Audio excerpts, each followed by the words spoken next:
Hello সবাইকে, সবাই কেমন আছেন? প্যাসিভ বাংলা আর্নিং এর পক্ষ থেকে আমি মেহেদি ভাই আপনাদের সবাইকে জানাচ্ছি শুভেচ্ছা ও স্বাগতম। ওকে, আমরা পঞ্চম ক্লাসের কততম পর্বে আছি? আমরা এখন আছি হচ্ছে পার্ট থ্রিতে। ওকে, আমরা হচ্ছে পঞ্চম ক্লাসের পার্ট থ্রিতে আছি। আচ্ছা, আমরা গত পর্বে আলোচনা করেছিলাম যে ওয়েবসাইট কি করে তৈরি করতে হয়, ওয়েবসাইটের প্ল্যাটফর্মটা কি, কোন কোন প্ল্যাটফর্মে তৈরি করা যায়, কোন প্ল্যাটফর্মটা ভালো। আচ্ছা, এরপরে আমরা একটা অপশন রেখেছিলাম, ডোমেইন নিয়ে আগেও কথাবার্তা হয়েছে, কিন্তু আমি আরেকটা অপশন রাখছিলাম যে আপনাদেরকে এটাও ভালোভাবে শেখায় দেওয়া দরকার। সেটা হচ্ছে যে ডোমেইনের এক্সটেনশনটা। ওকে, ডোমেইনের এক্সটেনশন নিয়ে এবার আমরা আলোচনা করব। সেটা হচ্ছে, দেখেন, মনে করেন যে মেহেদি, এটা কি একটা নাম না? এটা একটা নাম। এখন আমি চিন্তা করলাম যে আমি আমার নামে একটা ওয়েবসাইট তৈরি করব। সেই ক্ষেত্রে আমাকে কি করতে হবে? অবশ্যই আমাকে আমার সেই নামটা চয়েস করতে হবে কি, হয়তো বা .com অথবা .net বা .org, এই ধরনের কোনো কিছু দিয়ে। তা আমি যদি অনলাইনে চলে যাই, তা আমি মনে করি আমি সার্চ করলাম যে ডোমেইন চেকার। ওকে, ডোমেইন চেকারে আসলাম, আমি এখান থেকে একটা ওয়েবসাইট ওপেন করি। আমি কিন্তু কোনো ওয়েবসাইটটাকে মেনশন করতেছি না যে এই ওয়েবসাইটে আপনি যাবেন, এই ওয়েবসাইট থেকে করবেন। আমি জাস্ট উদাহরণ দেওয়ার জন্য করতেছি। তো ওয়েবসাইট কেনার আগে আপনারা যারা আমার এর আগের ক্লাসগুলো করছেন, মানে মন দিয়ে করছেন, তারা জানেন যে একটা নতুন ডোমেইন কিনতে গেলে প্রথমত এরকম একটা ওয়েবসাইটে আসতে হয় যারা ডোমেইন অথবা হোস্টিং বিক্রি করে। সেখানে আসার পরে সার্চ করতে হবে। তা আমি মনে করেন আমি সার্চ করব মেহেদি, MEHEDY, মেহেদি, মেহেদি.com। আমি আমার নামে একটা ওয়েবসাইট তৈরি করবো। তো আমি সার্চ করলাম, সার্চ বাটনে ক্লিক করলাম। ওকে, ক্লিক করার পরে আমি দেখতেছি, ও নো, যে মেহেদি.com এই নামটা অলরেডি কি ইজ টেকেন, অলরেডি কেউ না কেউ নিয়ে নিছে। তো আমি এখানে দেখি, সার্চ করি মেহেদি.net। আমি কিন্তু এক্সটেনশন চেঞ্জ করতেছি। এক্সটেনশনটা কি আমি পরবর্তীতে আমি আপনাদেরকে দেখাচ্ছি যে এক্সটেনশনটা কি। ওকে, তো আমি আবার সার্চ করলাম .net দিয়ে, দেখি .net এটাও কেউ না কেউ নিয়ে রাখছে। .org, .org দিয়ে আমি দেখি, সার্চ করি, দেখি ওয়াও, মেহেদি.org ইজ অ্যাভেলেবেল। ওকে, তা এখন আমি দেখলাম যে আমরা যখন, আচ্ছা, এক্সটেনশনটার ব্যাপারে এবার বলে দিই, এটার আমি ঝুলায় না রাখি। সেটা হচ্ছে মেহেদি.org। এই ডটের পরে যে অংশটা থাকে, সেইটাকেই বলা হয় এক্সটেনশন। সেটাকে কি বলা হয়? এক্সটেনশন বলা হয়। যেমন আমি এটা ওপেন করলাম, এটা কি, যারা কম্পিউটার বা ল্যাপটপ ইউজ করছেন এটাকে বলা হয় নোটপ্যাড।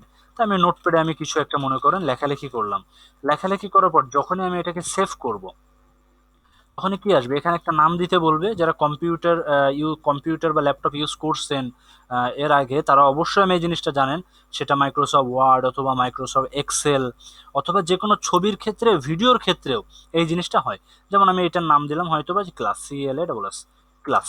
দেখেন এইখানে কিন্তু .txt বলতেছে, দেখছেন? তার মানে এইটা হচ্ছে এর এক্সটেনশন। ঠিক একইভাবে আমরা যখন কোনো ভিডিও দেখি, আমরা বলি যে ভিডিওটা MP4, ঠিক না?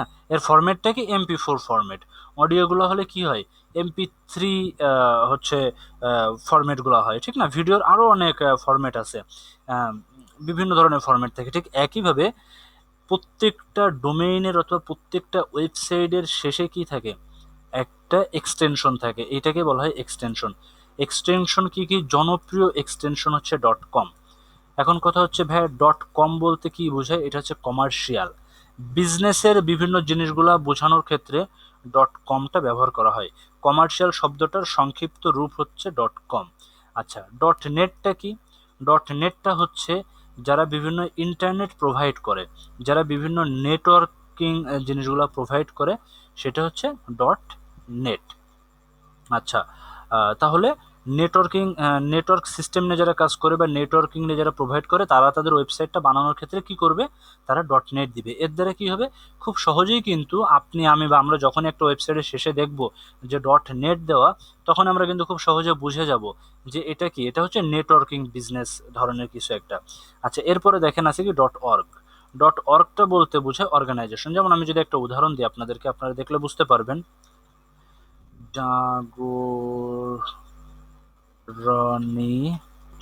জাগরণী চক্র ফাউন্ডেশন, এটা আমাদের বাংলাদেশের একটা বড় NGO গুলোর ভিতরে একটা। আমি যদি জাগরণী চক্র ফাউন্ডেশনের এখানে যাই, তাহলে আপনারা দেখবেন যে এদের ওয়েবসাইটের শেষে কি দেওয়া আছে? JCF.org.bd। ওকে, .org.bd দেওয়া আছে। তার মানে কি বোঝা গেল যে এটা একটা অর্গানাইজেশন, এটা একটা এনজিও, একটা প্রতিষ্ঠান, যার কারণে এখানে কি আছে, নামের শেষে .org আছে, জাগরণী চক্রের। ওকে, এছাড়া কিন্তু .com, .net, .org এইগুলা বাদে কিন্তু আরো হিউজ পরিমাণ এক্সটেনশন আছে।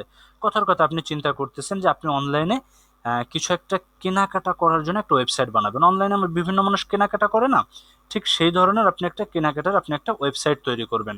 তো কেনাকাটার এই ওয়েবসাইটে যদি আপনি তৈরি করতে যান, তাহলে আপনি কি করতে পারেন, আপনি আপনার সেই ওয়েবসাইটের নামের শেষে, কথার কথা আমি চিন্তা করলাম যে আমি আমার ওয়েবসাইটের নামের শেষে আমি কি করব, আমি দিব যে মেহেদি, আমি কথার কথা আমি এখানে দিলাম যে থ্রি পিস, থ্রি PIAC, আমি জানি না থ্রি পিসের বানানটা কেমন লেখে, থ্রি পিস লাস্টের store, STOR, store extension. Wow, দেখেন যে threepiece.store, তার মানে বোঝা গেল যে এটাও কিন্তু কি একটা এক্সটেনশন। এই এক্সটেনশনের দ্বারাও কিন্তু কি আপনি একটা ওয়েবসাইট তৈরি করতে পারবেন। ওকে, তবে .comটা হচ্ছে সবচেয়ে ভ্যালুয়েবল এবং সবচেয়ে গ্রহণযোগ্য একটা এক্সটেনশন। ঠিক আছে, আমরা ব্লগিং করব, আমরা সবসময় চেষ্টা করব .com এই ধরনের এক্সটেনশনটা নেওয়ার। ওকে, এরপরে দেখেন, এখানে দেখেন threepiece.org আছে। থ্রি পিসের তো আর কোনো অর্গানাইজেশন হবে না, বা কোনো অর্গানাইজেশনের নামও থ্রি পিস হওয়ার কথা না, আমার জানা মতে নাই। আচ্ছা, তো কিন্তু ওরা সাজেস্ট করছে যে আপনি যদি স্টোরটা .স্টোর না নিতে চান, আপনি .org নিতে পারেন, .live নিতে পারেন। দেখা যাচ্ছে আপনি একটা লাইভ লাইভ ক্রিকেট খেলা, লাইভ নিউজ, এই ধরনের আপনি একটা ওয়েবসাইট তৈরি করবেন। সেক্ষেত্রেও কিন্তু আপনি কি করতে পারেন, আপনি কিন্তু .live এই কথাতেও কিন্তু আপনি একটা ওয়েবসাইট তৈরি করতে পারবেন। দেখেন .sell, .app, কেউ যদি অ্যাপস সেল করেন সেক্ষেত্রে আপনি এটা ইউজ করতে পারবেন। .site, .com, .shop, হ্যাঁ, .shopping, এই ধরনেরও কিন্তু এক্সটেন্ড, .online, .main, ডিলস, অনেক ধরনের। হ্যাঁ, আগে কিন্তু এত এক্সটেনশন ছিল না, এখন কিন্তু হিউজ পরিমাণে এক্সটেনশন আসছে। ওকে, তা এই ধরনের এক্সটেনশনগুলো কিন্তু আপনিও ইউজ করতে পারবেন। ওকে, এখন তাহলে এক্সটেনশনের ব্যাপারে আমরা মোটামুটি একটা ধারণা পেলাম। আচ্ছা, এবার একটা ব্যাপার আপনাদেরকে শেখানোর দরকার বা জানানোর দরকার, সেটা হচ্ছে আমরা বিভিন্ন ওয়েবসাইটের শেষে দেখি যে .com, .bd এই কথাটা লেখা থাকে, এটা হচ্ছে কান্ট্রি কোড। হ্যাঁ, এখানে আবার .com, হ্যাঁ, .gov, .gov, .gov, হ্যাঁ, .com, আপনি এই ধরনেরও কিন্তু ওয়েবসাইট অনেক সময় পাবেন যে .gov। যেমন আমি যদি কথার কথা, আমি যদি এখানে আপনাদেরকে সার্চ করে দেখাই এসএসসি রেজাল্ট, হ্যাঁ, এসএসসি 2020, আমি যদি এটা সার্চ করে দেখাই তাহলে আপনারা দেখবেন, এই দেখেন প্রথমে যে ওয়েবসাইট আছে এডুকেশন বোর্ড রেজাল্টস .gov.bd, তার মানে বোঝা যাচ্ছে যে .gov যেগুলো থাকে এগুলো সরকারি। এই .gov কিন্তু আপনি চাইলে নিতে পারবেন না। তাহলে সরকার কিভাবে নেয়, সরকার এটা নিতে হয় BTCL থেকে। BTCL কি, সরকারি যারা টেলিফোন লাইন দেয়, বাসায় যে TNT টেলিফোন লাইন আছে না, এটা যারা দেয় তারাই শুধুমাত্র .gov এইটা দিয়ে থাকে। এবং .gov.bd, হ্যাঁ, এই ধরনের, এই যেমন উপরে একটা ওয়েবসাইট আছে, আমি এটা রিমুভ করে দিই, এই যে .com.bd, এই ধরনের এক্সটেনশনগুলো নেওয়ার জন্য .gov, .com.bd, .gov এই ধরনের নেওয়ার জন্য আপনাকে যোগাযোগ করতে হবে BTCL এ।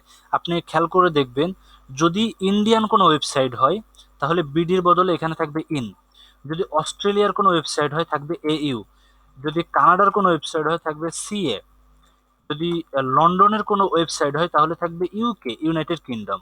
ঠিক আছে, তো এইটা হচ্ছে এক্সটেনশনের ব্যাপার। আমি মনে করি যে এক্সটেনশন নিয়ে আর কারোর কোনো প্রশ্ন থাকার কথা না। তারপরেও যদি কারো কোনো প্রশ্ন থাকে, থাকতেই পারে। আমি সব সময় আমি একটু কথা বলি আর একটু আপনাদের মাথাটা খাই আমি বসে বসে, সেটা হচ্ছে আমি সব সময় আমার স্টুডেন্টদের বলি, যখন আমার এই ভিডিওটা আপনারা দেখবেন অবশ্যই অবশ্যই পাশে খাতা এবং কলম রাখবেন। আপনারা যদি কেউ মনে করেন ওকে ঠিক আছে বিকেলবেলা আড্ডা দিতে যাব, তা ঠিক আছে আমি বাসের ভিতরে বসে বসে আমি হচ্ছে ভিডিওটা দেখে নিব, বা আমি হয়তো হচ্ছে আমার ফ্রেন্ডের মোটরসাইকেলের পিছনে বসে আমি ভিডিওটা দেখে নিব, অথবা আমি হয়তো চার দোকানে বসে আমি ভিডিওটা দেখে নিব না।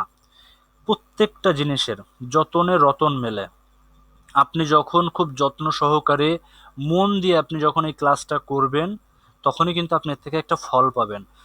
ক্লাসটা করবেন একেবারে যেমন পড়াশুনো করেন ঠিক একইভাবে বাসায় বসে সুন্দরভাবে বসবেন, পাশে খাতা কলম রাখবেন। আপনি প্রত্যেকটা ক্লাস, আমি যেমন ক্লাস দিচ্ছি কি, যে 5th class of blogging part 3, আপনিও খাতার উপরে লিখবেন, উপরে পেজের উপরে লিখবেন, লেখার পরে যা যা শিখলেন সেই জিনিসগুলো নোট করবেন। কারণ আপনাকে কিন্তু এই ভিডিও দেখার পরে কিন্তু আপনার ভিডিওর ব্যাপারে কিন্তু মনে পড়বে, কিন্তু আপনি যদি খাতায় নোট করে রাখেন তাহলে কি হবে, আপনি যখনই আপনি খাতাটা ওপেন করবেন আপনার কিন্তু সব কিছু মনে পড়ে যাবে। ঠিক আছে, আমার অনেক স্টুডেন্ট আছে যারা আমার আশেপাশে বা আমার বাসার থেকে হয়তো আধা ঘন্টা বা 2 ঘন্টা রাস্তা, তারা কি করে, তারা আমার বাসায় এসে শিখে যায়। ঠিক আছে, তা সেই জন্য আপনাদেরকে বলতেছি, যেহেতু আপনারা আমার আশেপাশেও নাই, যারা দূরে থেকে শিখতেছেন, তারা অবশ্যই এই জিনিসগুলো খাতায় নোট করবেন, এবং যখনই কোনো কিছু বুঝতে সমস্যা হবে গ্রুপে, আমি বারবার প্রত্যেকটা ভিডিওতে একটা কথা বলি, এই যে যে এই ক্লাসটা করতেছেন, যেখান থেকে করতেছেন, ক্লাসটা শেষ হবে স্ক্রিনশট দিবেন। কোনো কিছু যদি বুঝতে না পারেন স্ক্রিনশট দিবেন, মোবাইলে এডিট করা যায়, স্ক্রিনশট দিয়ে একটা গোল চিহ্ন দিবেন যে ভাই এই জিনিসটা কি আমি বুঝতে পারিনি, আমাকে আরেকবার বলেন, অথবা লিখে দিবেন স্ক্রিনশট দিয়ে, ভাই আমি অমুক ক্লাসের অমুক জায়গায় এই জিনিসটা বুঝতে পারিনি, গ্রুপে দিবেন। এতে কি হবে, এর আগে যারা ওই ক্লাসটা করেছে তারা আপনাকে হেল্প করতে পারবে, আর আমি তো আসি। ঠিক আছে, তো এই ক্লাসটা এই পর্যন্ত। আমি আশা করি যে এক্সটেনশনের ব্যাপারে আপনাদের আর কোনো প্রশ্ন থাকার কথা না, তারপরেও যদি থাকে কোনো ব্যাপার না, লজ্জার কিছু নাই। হ্যাঁ, জানার কোনো শেষ নাই, মার খাওয়ারও বয়স নেই। তো যদিও আপনাদেরকে আমি তো যে মেরে আসবো না, মন দিয়ে ক্লাসটা করবেন, জানতে থাকবেন, কোনো কিছু না বুঝলে অবভিয়াসলি গ্রুপে প্রশ্ন করবেন। ওকে, আজকের ভিডিওটা এই পর্যন্তই। ক্লাসটা ষষ্ঠ ক্লাসে, দ্যাট মিনস 6th ক্লাসে আমরা খুব শীঘ্রই চলে আসব। ক্লাসটা করতে থাকেন, আর গ্রুপে অ্যাক্টিভ অ্যাক্টিভ থাকবেন, এক একটা ক্লাস করবেন, গ্রুপে জানাবেন যে ভাইয়ারা আপুরা আমি এততম ক্লাস শেষ করছি, আমার এই জিনিসে প্রবলেম হচ্ছে, অথবা আমি এই জিনিসটা শিখেছি, আপনারা কি কি শিখছেন, ডিসকাশন করবেন। গ্রুপ ডিসকাশন খুব দরকার, গ্রুপ ডিসকাশন করার জন্য গ্রুপটা তৈরি করছি। যে সমস্ত স্টুডেন্ট দেখবো যে গ্রুপ ডিসকাশন ঠিকমতো করতেছেন না, করতেছেন না, তাদের কিন্তু খবর আছে বলে দিলাম। ঠিক আছে, খুব মন দিয়ে ক্লাস করবেন। আর আমার কথাই কেউ কখনো, আমি কিন্তু একদম বড় ভাইয়ের মতো ট্রিট করি সবাইকে। ঠিক আছে, তা আমার যারা বড় আছেন তারাও খুব ন্যাচারালি আমার কথাগুলো নেবেন। আর ধন্যবাদ সবাইকে, ভালো থাকবেন, সুস্থ থাকবেন, আর প্যাসিভ বাংলা আর্নিংয়ের সাথেই থাকবেন। আল্লাহ হাফেজ।